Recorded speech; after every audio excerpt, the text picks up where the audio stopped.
the forest, dust on skin, where jungle hides where men have been.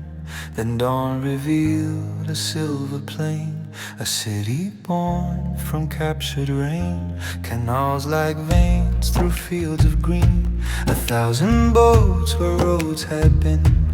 They taught the flood to feed the land, they held the sky in human hands. Barays like seas without a shore, stone gates that told the rain no more. I thought the gods had shaped this place, but farmers wrote it with their spades.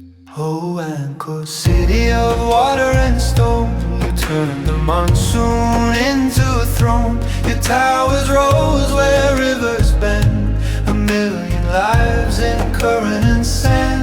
Built by rain and ruled by flow, you showed the world what hands could grow. But when the sky forgot its tune, the city listened and broke too soon.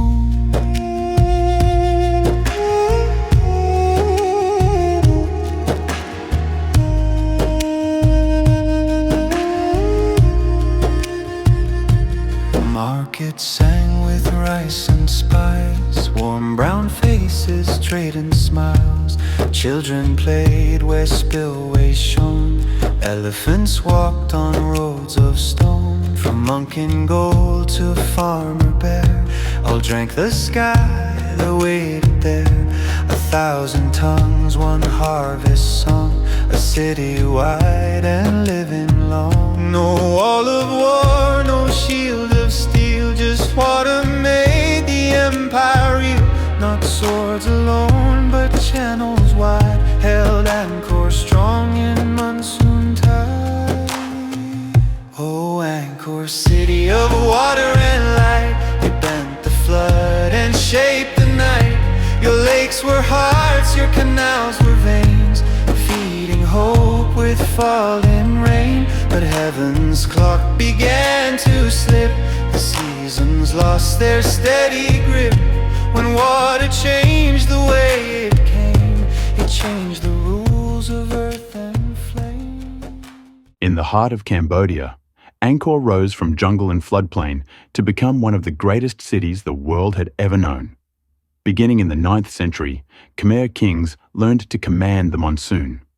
They carved vast reservoirs called barays, dug canals across the plains, and wrapped their temples in moats. Rain was no longer a gamble. It was stored, measured, and released. Rice harvests multiplied. Populations grew. Stone temples climbed toward the sky. Angkor became a city not of walls, but of water. By the 12th century, Angkor Wat stood at the center of this hydraulic empire, a mountain of stone surrounded by an artificial sea.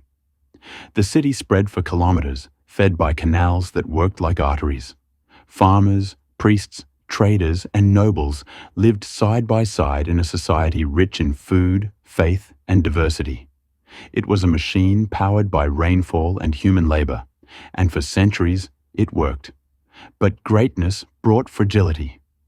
Angkor was built for a stable climate. In the 14th and 15th centuries, Southeast Asia entered an age of extremes.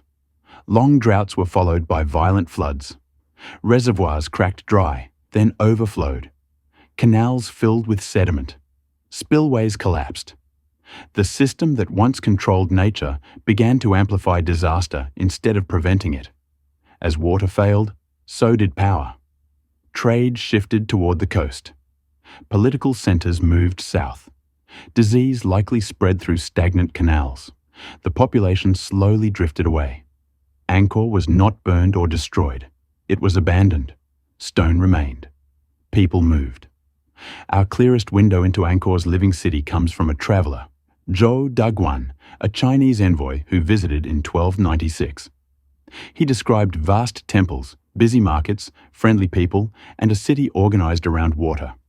His account proves Angkor was not a myth or a ruin in its prime. It was a functioning megacity. Later, Chinese records describe a quieter, diminished land. Together, these writings frame Angkor's rise and fall in human memory. Angkor teaches us that civilization can master nature, but only as long as nature keeps its promises. When climate changes, even the greatest systems can unravel. And thanks to one traveler's eyes, we know what was lost.